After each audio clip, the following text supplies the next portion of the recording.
पुढल्या महत्त्वाच्या बातमीकडे बातमी अंजली दमानिया यांच्या संदर्भातली आहे। अंजली दमानिया यांनी ट्विटरवर एक पोस्ट केलेली आहे।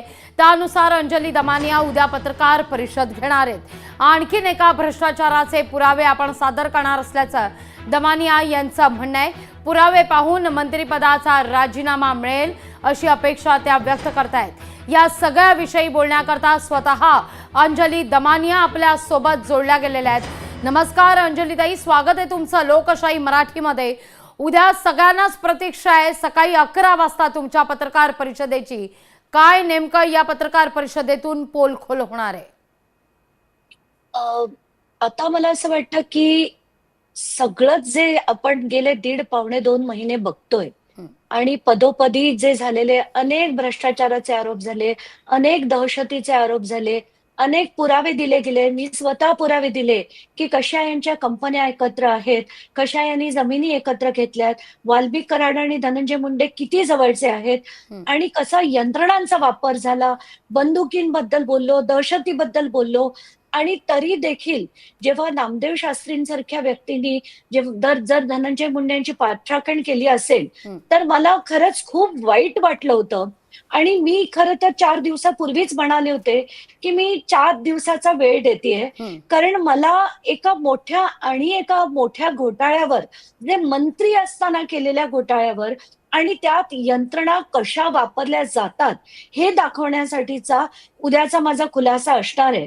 आणि मी असं ठरवलंय की आता सीएमना आणि अजित पवारांना भेटून उपयोग नाहीये, कारण या दोघांचे मित्र आहेत, खास मित्र आहेत धनंजय मुंडे। म्हणूनच जनता गेली खड्ड्यात पण आम्ही आमच्या मित्राला वाचवणार, हा जो प्रकार घडताना आपल्याला दिसतोय। आणि मला आपलं सगळ्यांचं स्पष्ट मत आहे, तुमचं देखील हे मत असेल की जोपर्यंत मंत्रिपदावर धनंजय मुंडे आहेत तोपर्यंत दबाव तंत्र हे राहणारच आणि याच्या प्रकरणात, देशमुखांच्या हत्येच्या प्रकरणात न्याय होणार नाही। म्हणून मी असं ठरवलंय की आपण लावून धरूया। तर उद्याची पत्रकार परिषद आहे, ती झाल्यानंतर माझी खरं तर भगवानगडालाच मागणी असणार आहे की तुम्ही आता हा राजीनामा मागे घ्या, त्यांचा एकतर तुम्ही दिलेला पाठिंबा मागे घ्या आणि त्यांच्या राजीनाम्याची मागणी करा। आणि हे तत्वांवर बसणारं नाहीये, जे तुम्ही पाठिंबा दिलाय तो खरंच कुठेतरी चुकतोय, अशी नम्र विनंती मी नामदेव शास्त्रींना करणार आहे। काल मला वाटतं देशमुख कुटुंबाचं पण त्यांना जाऊन भेटून आलं, अनेक पुरावे, अनेक आरोप, सगळ्याच गोष्टी त्यांना दाखवल्या। तर आता मला असं वाटतंय की हे पुरावे बघितल्यावर भगवानगडाची पण खात्री पटेल की धनंजय मुंडे यांना वाचवलं गेलं नाही पाहिजे, त्यांची पाठराखण केली नाही गेली पाहिजे आणि त्यांना दिलेला पाठिंबा गडाचा तो देखील परत घेण्यात यावा, अशी नम्र विनंती मी त्यांना करणार। अगदी दमानियाजी, तुम्ही काही दिवसांपूर्वी, 4 ते 5 दिवसांपूर्वी आपण म्हणूया, आठवडाभरापूर्वी तुम्ही फडणवीसांची भेटही घेतली, दादांची भेट घेतली, अजित पवार यांची भेट घेतली, पुरावे काही सादर करण्यात आले आणि त्यानंतर तुम्ही असं देखील म्हणालात की राजीनामा हा निश्चितच घेतला जाईल। त्यानंतर 96 तासांचा अल्टिमेटम तुम्ही दिला, जो अल्टिमेटम आता संपतोय। उद्या तुम्ही पुन्हा एक घोटाळा समोर आणताय। हा उद्याचा घोटाळा समोर आल्यानंतर काय नेमकं तुम्हाला वाटतंय की निश्चितच या सगळ्या संदर्भात राजीनामा खरंच घेतला जाणार आहे का?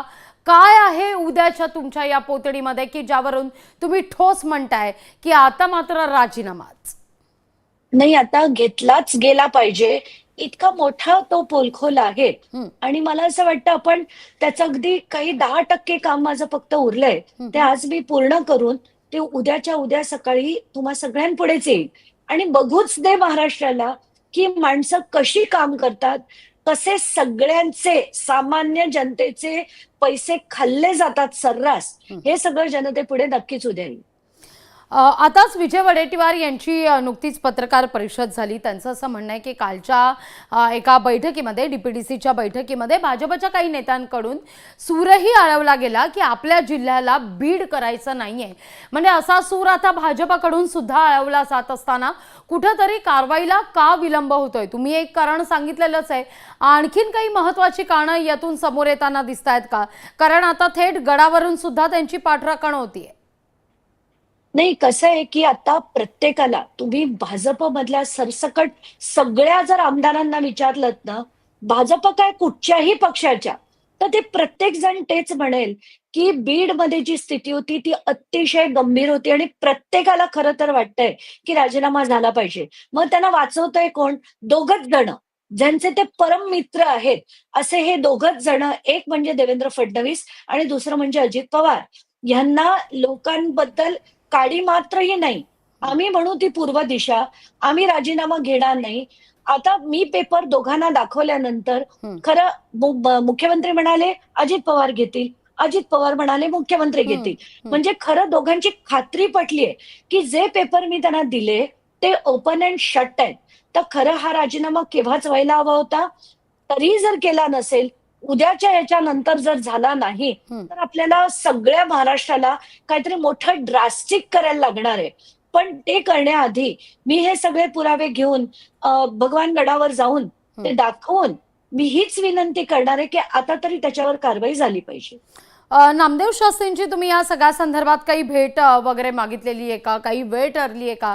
ज्यावेळी तुम्ही मी गडावर जाऊन हेही पुरावे सादर कराल?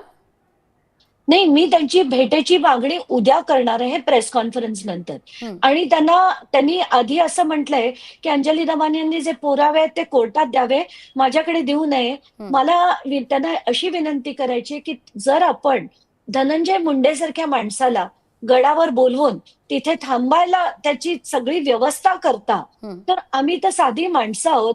मी म्हणा, देशमुख कुटुंब म्हणा, आणि आम्हाला तर तुम्हाला फक्त पुरावे दाखवायला यायचंय. हं. तर आम्हाला परवानगी द्याल, अशी विनंती मी त्यांना करणार आहे.